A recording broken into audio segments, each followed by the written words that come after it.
If you've not done a live show before, it's pretty interesting that we're smiling, waiting for us to get the little red light that says live.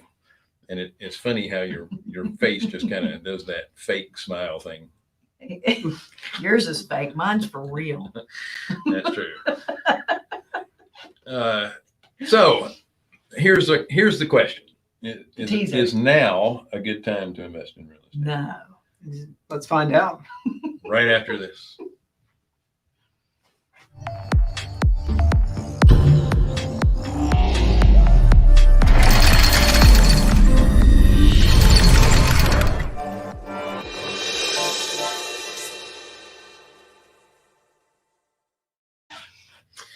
Thank you so much for joining us on the Passive Accredited Investor Show. We are Carolina Capital Management.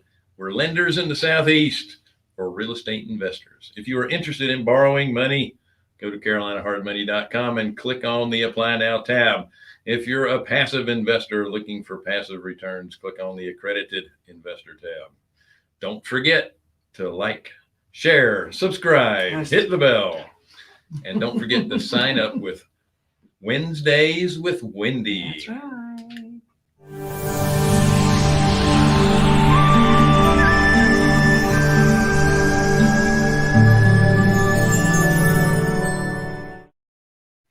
I feel like this is kind of a Lord of the Rings. I was gonna say, like much like that ink dropping into the water, your mind will be blown when you talk with Wendy. Yeah. By the way, we have a question and comment section on the right-hand side of your screen or underneath, depending on the platform that you're viewing us from. So don't hesitate to ask or make crappy comments. No, make good ones. Good ones. You're doing much better on this show, Bill. You got your blood moving.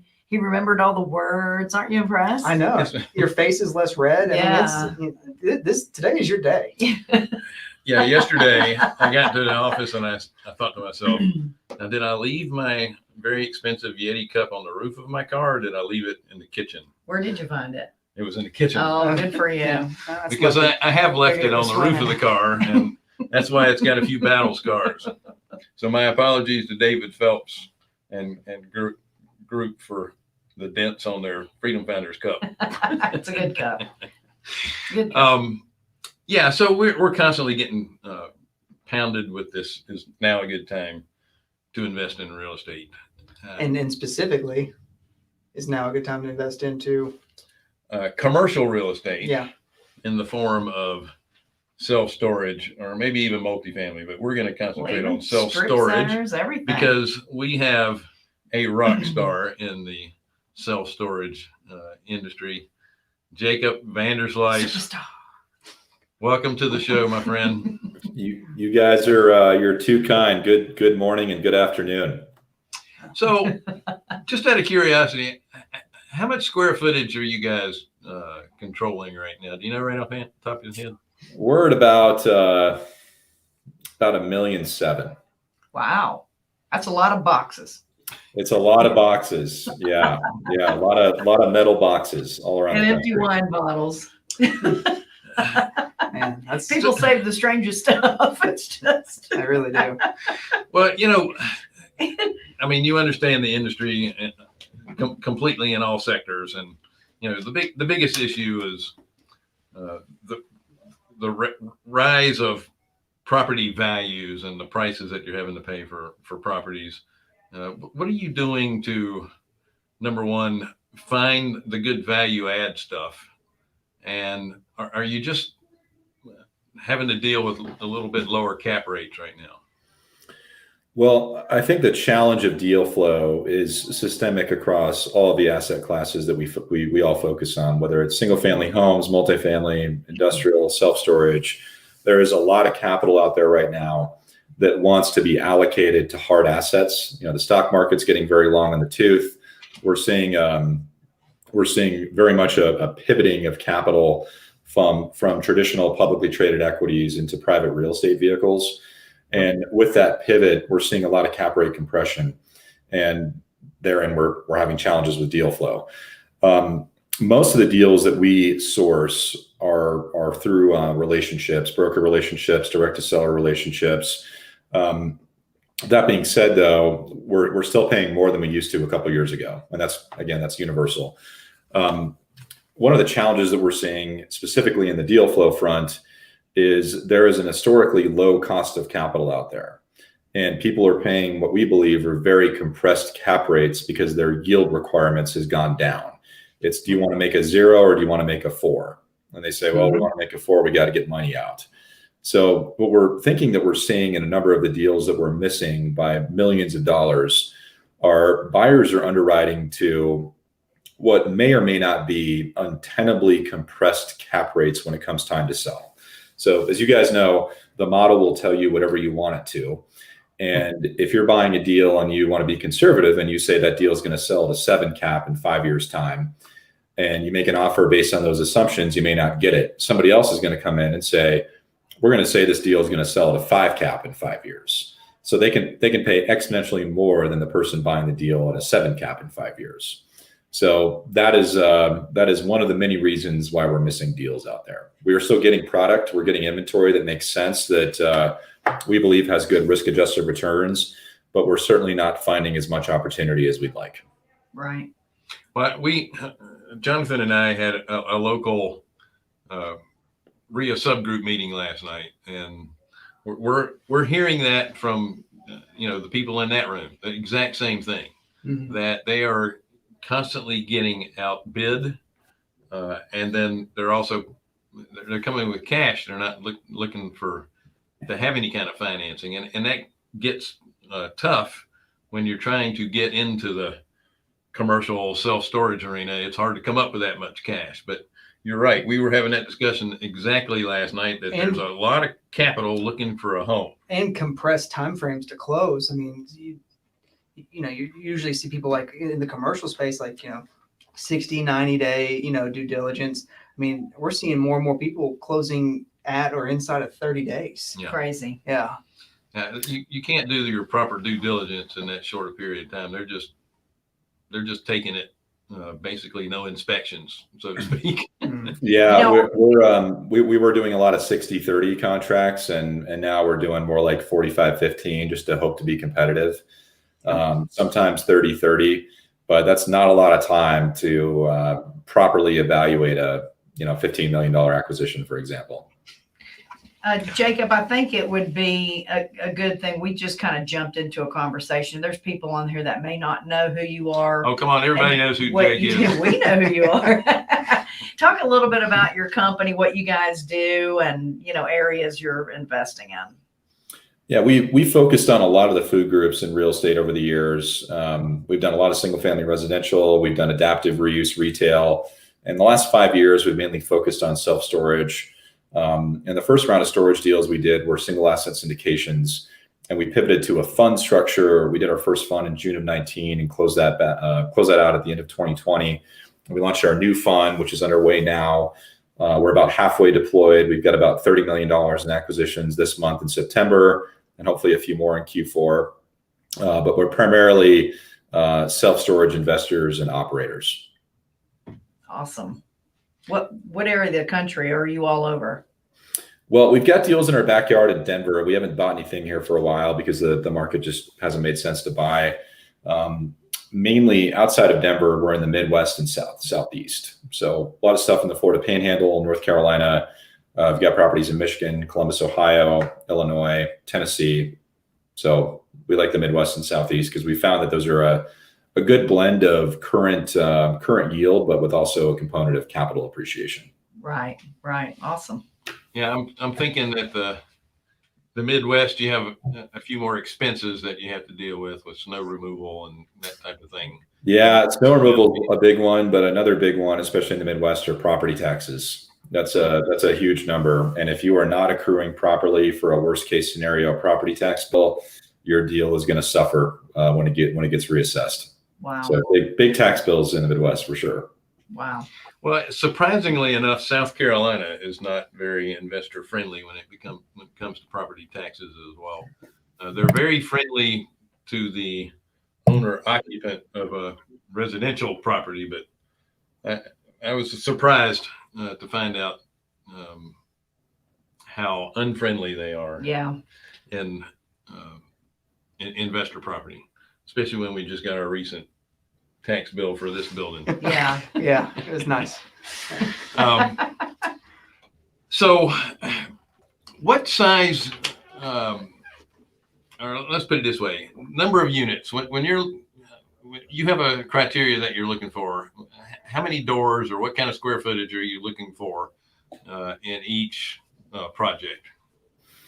Yeah, we look at it more through the lens of net rentable square footage versus unit count, because unit count can kind of vary based on the submarket. If you've got a higher size average unit mix, your unit count's going to go down, and vice versa. Our sweet spot is generally 45 to 50,000 net rentable square feet. We'll occasionally go lower than that if we're buying a property as part of a portfolio and we can achieve some geographic concentration, but we're not targeting one-off deals in new markets that are below 45,000 feet. I know you're limited. I'm sorry. I know you're limited as to what you can really say about your fund, but I think a lot of people would be interested. You said you started a fund, then you closed it out in 2020. Yeah. And now you've got a new one. So if investors are interested in investing in your fund, talk a little bit about what it's like, why it has a drop dead date on it, and why you're doing a new one. How does that work? Yeah, our funds are very focused on income first and then capital appreciation second. Income's a lot easier to quantify and predict than cap rates, 5, 6, 7 years down the road. We have a fairly standard waterfall structure. We have an 8% accumulating preferred return, and we curate our portfolio in a manner where we can distribute that quarterly out of the gates from acquisition. After 8%, every excess distribution goes to return investor capital accounts. So in short, investors are receiving 100% of the distributions the fund makes until preferred return is satisfied and until their money's back. And after those two things occur, the split with investors is between 70-30 to 80-20 based on how much money they invest. Wow. And are you refinancing it at that point? We are not refinancing as part of our model. We certainly could, but we're getting some very attractive debt terms that don't really call for a refi.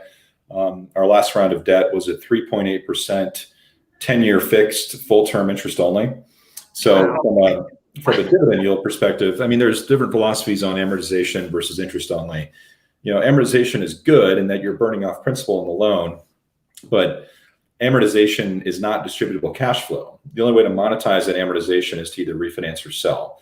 So that's why we found the interest-only vehicle a little more attractive.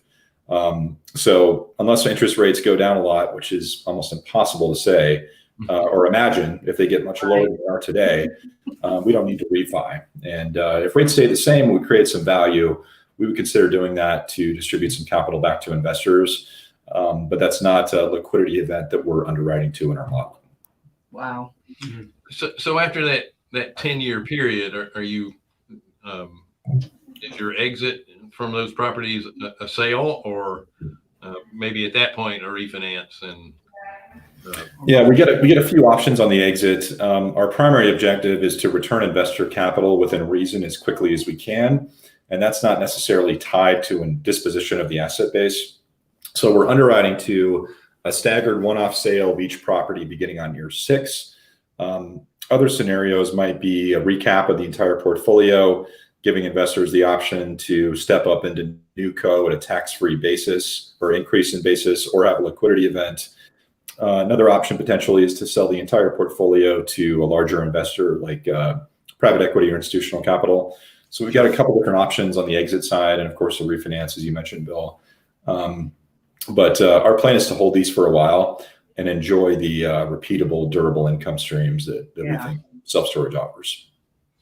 Are you putting more than one project in a fund, or are you doing a fund per project? So our fund, there's obviously 2 types of deals out there on the capital raising side. There's single asset syndications, which is one deal, one LLC. And there's funds, which are identical to a syndication, but a fund is generally a collection of assets. And the reason we like the fund strategy a little bit more is the geographic and cash flow diversification that a multi-property portfolio offers versus one deal. So inevitably in a 10-property portfolio, 2 deals might be behind forecast, 6 are on forecast, and 2 are ahead, and they all kind of balance each other out. So our fund is a multi-property strategy, So far this year, we've acquired 9 self-storage facilities, which represent around $45 million in gross capitalization. We've got $30 million in acquisitions on deck for September, and then we've got a few deals that we're chasing for Q4. So by the time the fund closes, we'll have between 13 to 15 properties. Wow. Nice. Well, I mean, that's always the best strategy, is to be diversified as possible. You're diversified geographically, and then you're diversified because you have, obviously more than one property that's involved. It's no different than having somebody that has 1 rental property or 5 rental properties. If you're doing single family homes, or if you're making loans on 1 property versus 25 properties, inside of a fund structure. Yep. It's always the best way to go if you can have multiple assets. Absolutely. Great deep dive into a fund. People don't get to hear this. You still have, are you still raising capital on your second fund? We are. We're getting fairly full for our September allocation, but we've got room in Q4. So we'll probably close the fund out around $35 million. And end of September, we will have deployed about 28 million, 29. So another 5, 6 or so to go for Q4. So we've got some bandwidth still. And it just kind of depends on capital raising and deal flow, both of which are never, as you know, perfectly in balance. We feel your pain. The pendulum we know too well. Yeah, it's always too much money, not enough deals, and then the next day it's too many deals and not enough money. I remember I was telling our loan department before I went on vacation. We were in the same thing. We're like, all right, if you have to fund just 1 deal, this is the one you fund. And then when I got back, it was like, we need to fund 20 deals. Where are we at? Like, it swings that fast. Doesn't take long. Yeah. Yep, couldn't agree more. Listen, that's been this business ever since I've been in it, and it's nothing new. It's funny. It always works out. It does. No matter what, it always works out. So it does. Capital is typically, people who first get in this, they think that is the hardest part. Capital is the easiest part. Money's everywhere. It is mindset and opportunities. So those are the things that you have to, take hold of. Mm-hmm. Yeah. Capital's always there. So if anybody needs to get in touch with you about getting into the fund, do we have the proper URL for them to? Yeah, you do. The website's great. And whether you want to work with us or not, it's always fun to talk shop about real estate if you want to bounce ideas off of us. LinkedIn's a good place, Jacob Vanderslice, or you can email me. It's jacob@vanwestpartners.com. All right. Excellent. Awesome. Well, I love your business model. I do too. One of the things that I don't like about the syndications is obviously it's still one project. And the thing that you talked about earlier is trying to predict the value of the property at the liquidity event at the end when everything's finished. If your return is heavily weighted on the end value, you have no way of knowing if that's going to be the case or not. Mm-hmm. You might have of course, we can't predict the black swan events like we had with the pandemic, but that's why I like the income model on the front end. Exactly. You have that. That's much more predictable. You have that predictability. You I see so many of these funds set up, and it's like, all right, for the first 4 years, you're not going to get any income, but you're going to make 30% on your money at year 5. And it's like,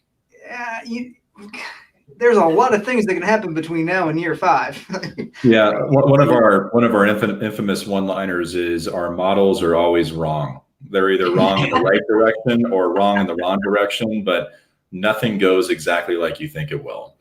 And for those of us listening, as you're considering investing in private real estate vehicles, whether it's a fund or syndication, there's a couple things you should look at. And one common term that kind of universally expresses the return profile of a syndication or a fund is something called IRR. And IRR stands for internal rate of return. And that's basically a time-weighted calculation based on a series of cash flows. It's almost like an annualized return on investment. And IRR can sometimes be massaged in ways that make a deal look better than it might actually be. So I'll give you a quick example. So Bill, you give me $100,000 today. In 6 months, I give you back $150,000.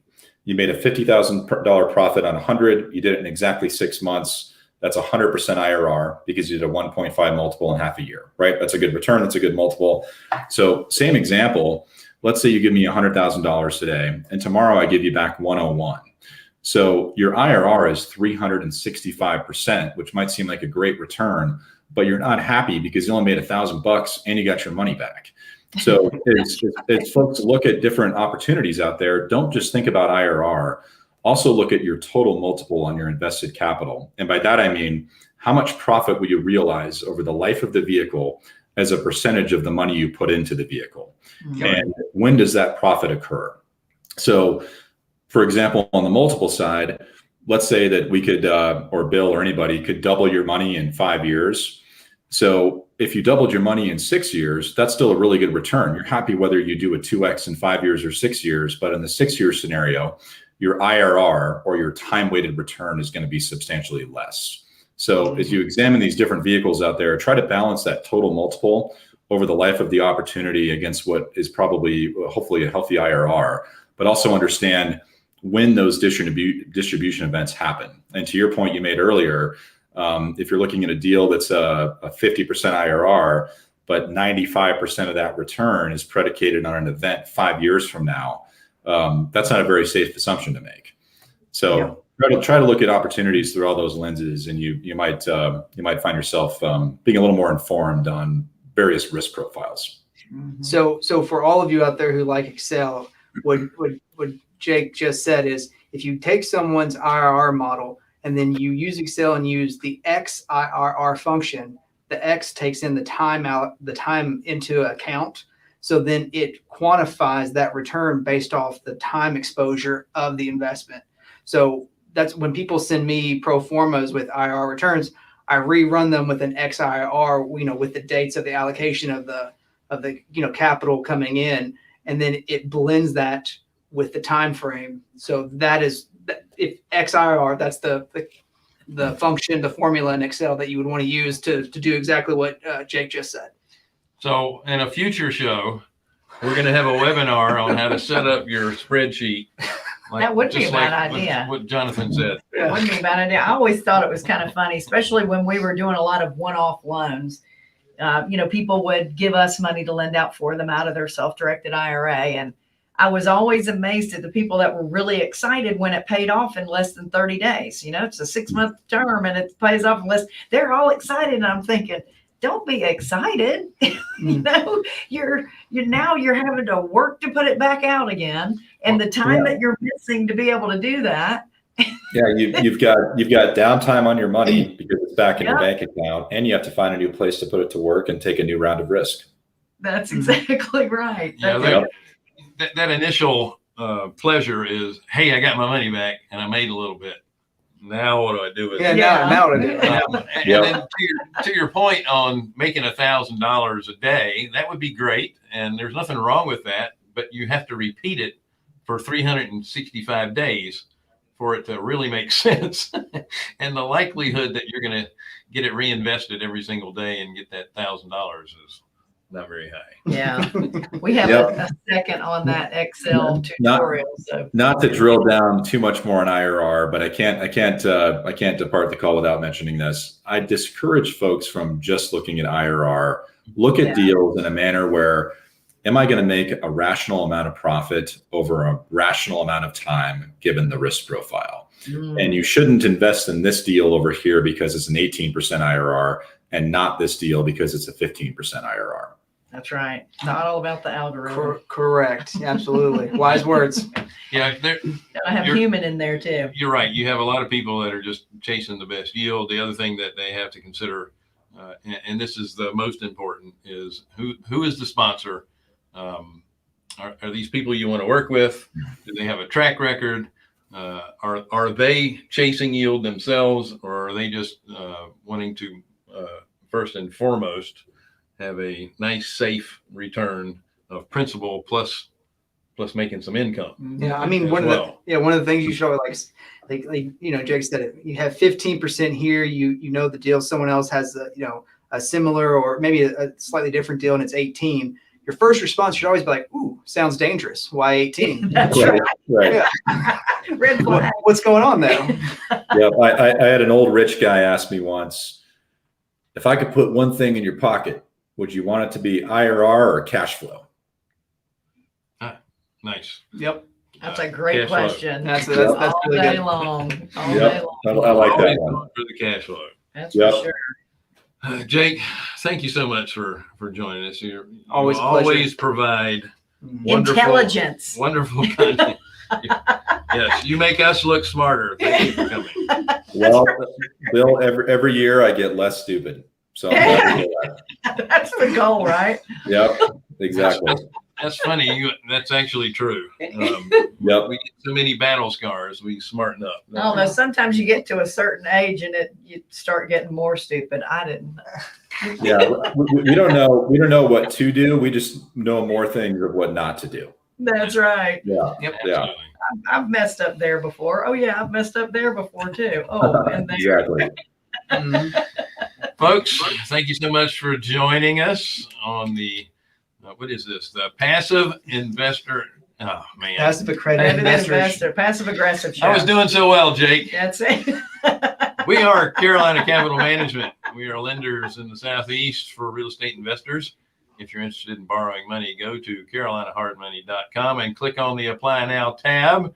If you're a passive investor looking for passive returns, click on the Accredited Investor tab.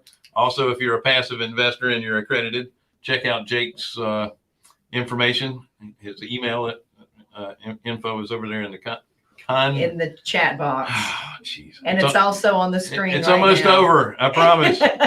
It's all there in the quick comment section and his URL. Don't forget to like, share, subscribe, hit the bell, and sign up for Wednesday with Wendy. Once again, folks, thank you so much for joining us. We'll see you next week. Thanks, Jake. Thanks, guys.